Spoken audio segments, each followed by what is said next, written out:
Hey everybody, welcome to another episode of Foreclosure Help 777, where we talk about everything foreclosure related.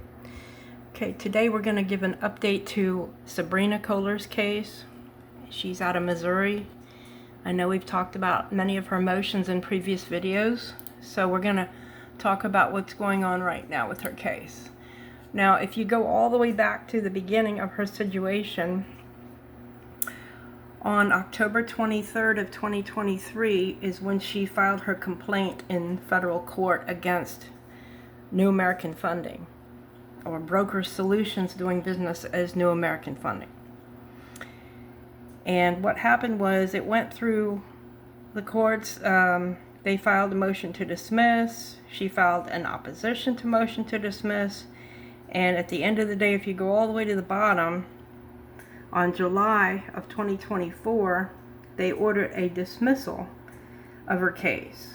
And if you know, her federal claims got dismissed, but her state claims were not dismissed. So the judge pretty much was saying she could refile the claims against them that were dismissed without prejudice, which includes her quiet title action. So let's take a look at her new lawsuit that she filed after that one. Okay, and if you want to look at both of these cases, guys, I should have given you the case number to the old case so you can look it up. And Pacer, it's in Missouri, Eastern District. It's 423 CV 01332, Koehler versus New American Funding. And her new case, which she's dealing with now, is 424 CV 01020. And you can see, she filed it July of 2024, right after the other one was dismissed. So it's a new case that she had filed last July. So just to keep things in perspective, they filed a motion to dismiss. It's kind of like the first one, but different. They're trying to argue jurisdiction this time, saying she doesn't have it because most of her claims are state related, but she argued otherwise. And you can see here on 4/23/25, the judge ruled on the motion to dismiss. Can you guess how he ruled, guys? Let's take a look.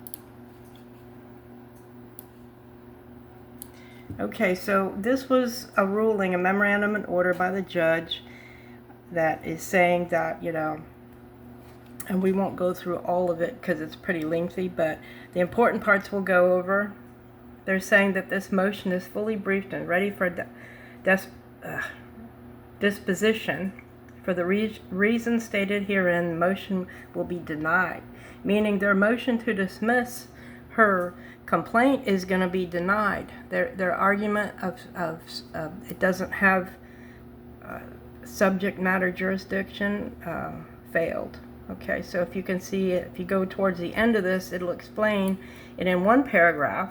Because defendant does not challenge plaintiff's allegations of the party's state of citizenship and complete diversity between the parties, both requirements of complete diversity and an amount in controversy exceeding $75,000 are satisfied for diversity of citizenship. Thus, the court holds that it has subject matter jurisdiction over this case based on diversity jurisdiction under 28 U.S.C. 1332 and denies defendant's motion to dismiss as to all counts. Accordingly, it is hereby ordered that Broker Solutions, doing business as New American Funding's motion to dismiss the complaint is denied.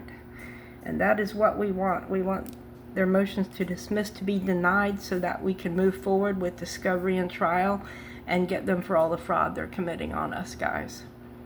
So, okay, guys, the other thing I wanted to go over real quick was Marlon's case. Marlon Lewis from Texas. He's fighting them in the federal court in Houston Division. This is his federal complaint. And he's filing a judicial notice letting the court know that the other side messed up. So let's go over that real quick because this is interesting.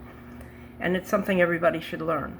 Plaintiff's request for judicial notice regarding procedural history of defendant's motion to dismiss. Pursuant to Federal Rule of Evidence 201, plaintiff Marlon Lewis respectfully requests that the court take judicial notice of the following facts reflected in the court's docket, which are not subject to reasonable dispute. On July 29, 2024, plaintiff filed leave to file an amended complaint and a proposed first amended complaint in this matter. On August 28, 2024, the judge granted leave to file the amended complaint and deemed the amended complaint as filed. On October 3, 2024, defendants filed an amended answer in response to plaintiff's amended complaint. On April 4, 2025, defendant filed a motion to dismiss pursuant to 12b-6. Under Federal Rule of Civil Procedure 12b, motions to dismiss for failure to state a claim must be filed before the filing of a responsive pleading. Defendant's filing of an answer prior to the motion to dismiss renders its Rule 12b-6 motion untimely and procedurally improper. Accordingly, plaintiff respectfully submits this request for judicial notice so the court may consider the procedural posture of defendant's motion as part of its ruling. Respectfully submitted. Okay, so this is a judicial notice that Marlon had filed, and of course he filed his certificate of service to serve the other side, and it should be on the docket sometime today.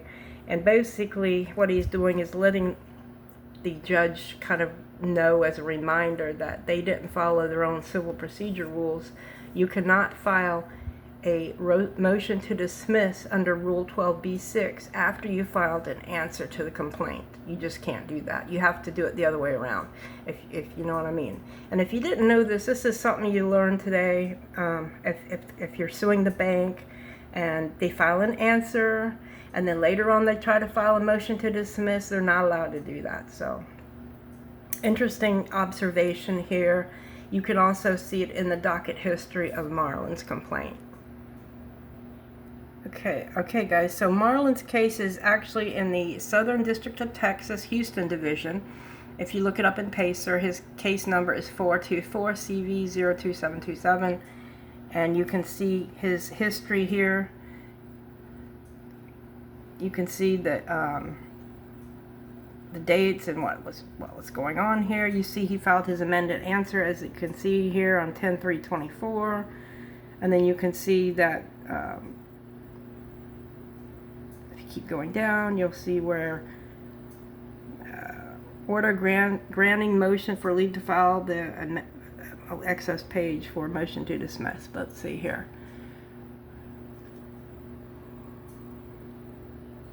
Okay, so you can see the other side. They filed a motion to dismiss on here on 4/4/25, motion to dismiss for failure to state a claim, which is 12b-6, right? And then before that, though, they filed an amended answer. Amended answer, there it is, right there, on 10/3/24, amended answer. They're not allowed to file a motion to dismiss after they file the amended answer. And that's why Marlon filed his judicial notice right here on 4/28/25. Can you guys believe it's already the end of this month almost? Anyway. He did file an opposition to their motion to dismiss, but then he also wants to remind the court that it's improper for them to even file a motion to dismiss. So there's that. And he still hasn't heard anything about trying to consolidate the cases together. So I guess we'll find out what's going on with that sooner than later. Hopefully sooner than later. Okay guys, that's it for today. This quick update for these two cases. It's great that Sabrina's case is moving forward, and it's great that so many of us that are fighting pro se are doing way better than I thought we would. But God's helping us, so let's not forget to give God all the glory. If you guys have any questions, you can email me at foreclosurehelp777@gmail.com. That's my email address with the number 4. And thank you if you subscribe to this group. And as always, everyone, have a blessed day.